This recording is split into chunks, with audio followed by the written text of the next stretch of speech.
तैरती है, भगवती शांति के बिना ये संभव नहीं। हमारी बुद्धि हर समय यदि काम करती है तो भगवती बुद्धि हमारे साथ हर समय विद्यमान है। अन्यान्य भगवती के स्वरूप हैं, आगे अध्याय में वर्णन होगा।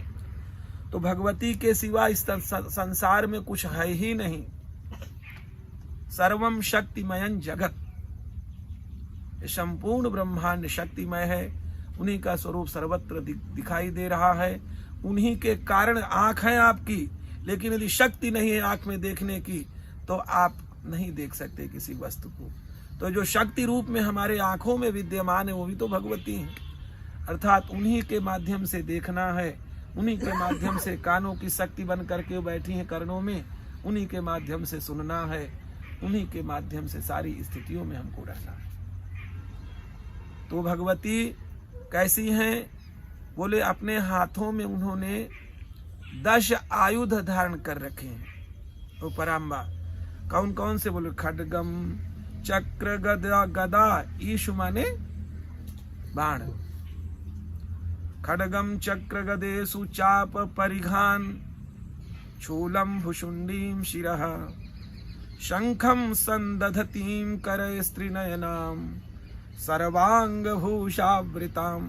दिव्य आभूषणों से माता युक्त है। नीलास्मद्युतिमाश्यपाद दशकाम, नीलमणि के सदृश उनकी शोभा हो रही है।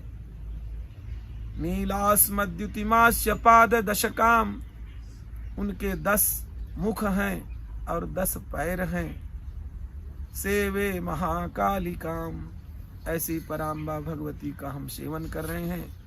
या मस्तौ स्वपिते, कौन सी भगवती? बोले स्वपिते हरऊ कमलजः, सोते हुए भगवान विष्णु के लिए कमलजः भगवान ब्रह्मा जी ने जो स्तुति करी थी,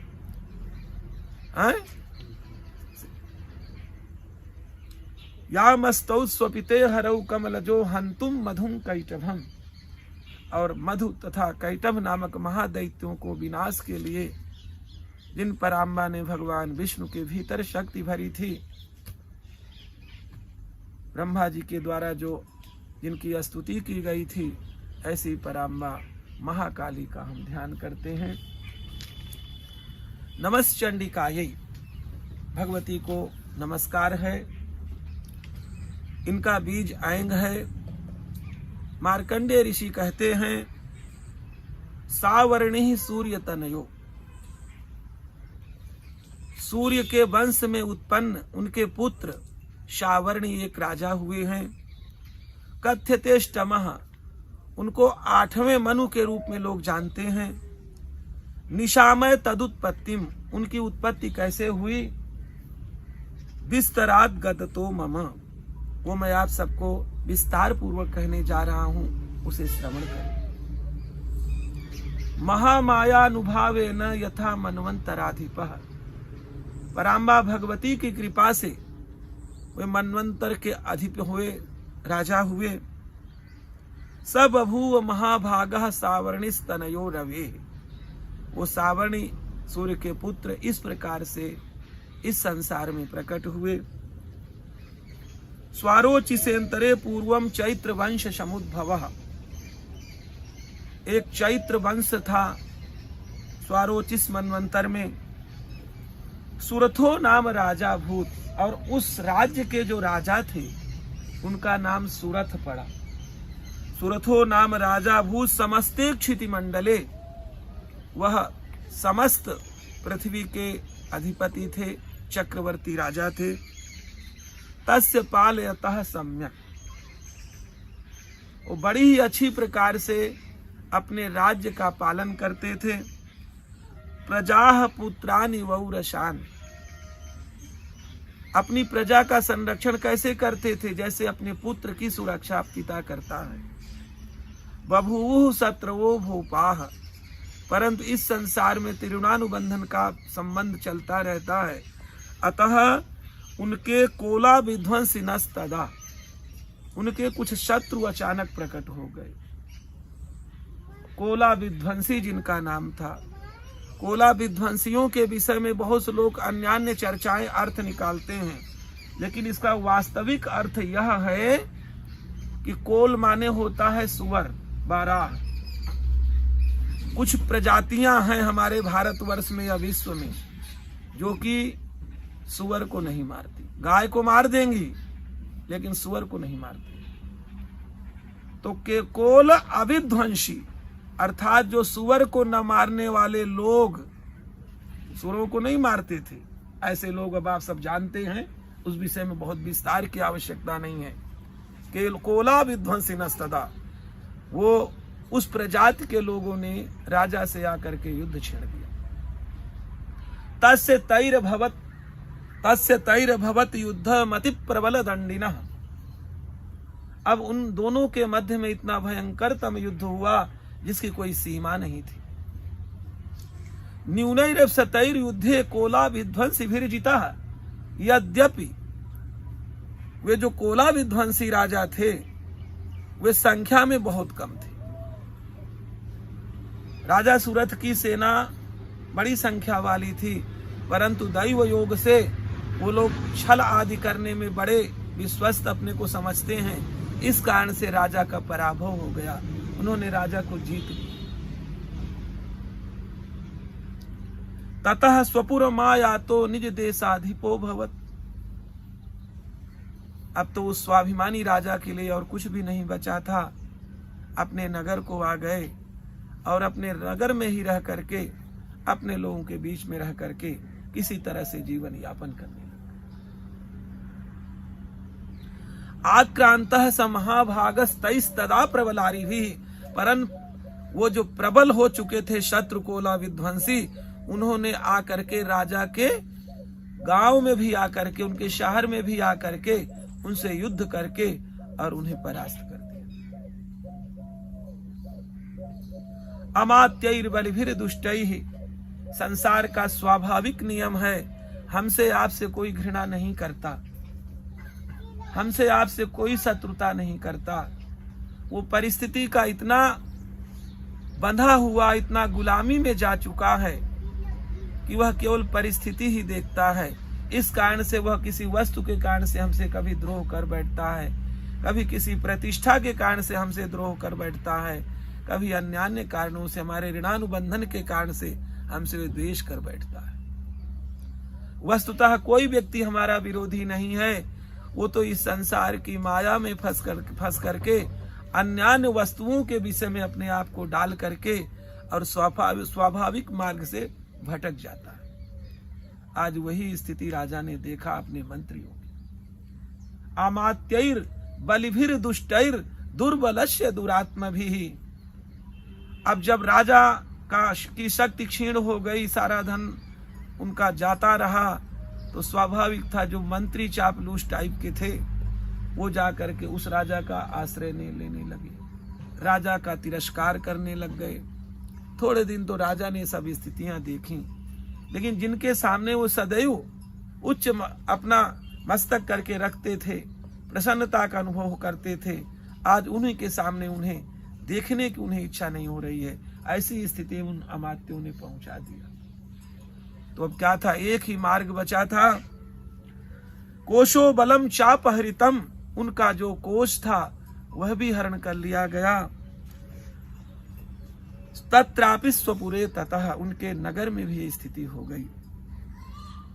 ततो मृगया व्याजेन हृतस्वाम्यः सभूपति। अब तो सारा स्वामीपन जा चुका था।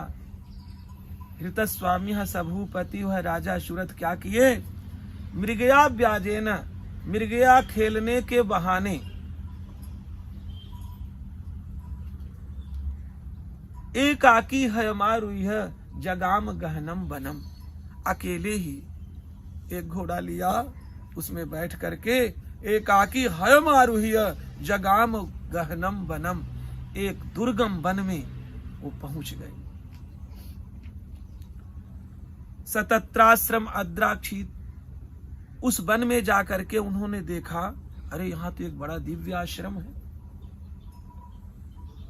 द्विजवर्जस्य मेधशः, एक मेधा ऋषि थे जो द्विजों में श्रेष्ठ थे, उनके आश्रम को जाकर के उन्होंने देखा। प्रशांत स्वापदा किरण मुनि शिष्योपशोभितम। उन्होंने वहां देखा कि मुनि अपने शिष्यों से सुशोभित हो रहे हैं और उन्हें वेदादि का पाठ पढ़ा रहे हैं। इस स्थिति में जाकर के वो इधर उधर वहां जाकर के देखने लगे। तस्थौ कंचित सकालंच मुनिना तेन सत्कृतः। थोड़ी देर वहां जब उन्होंने वास किया तो मुनिना तेन सत्कृतः, मुनि के द्वारा उनका सत्कार भी हुआ। इतश्चेतश्च विचरस तस्मिन् मुनिवराश्रमे।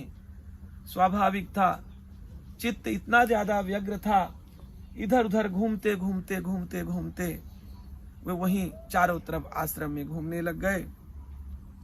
सो अचिंतयत तदा तत्र ममत्वा कृष्ट चेतनः। देखिए, इस संसार की वस्तुओं की विशेषता है, आप जितने प्रतिशत इनको अपना मानने लग जाएंगे वो उतने प्रतिशत आपको बड़े बंधन में बांधने लग जाएंगे। वस्तु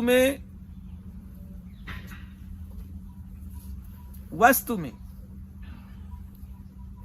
जो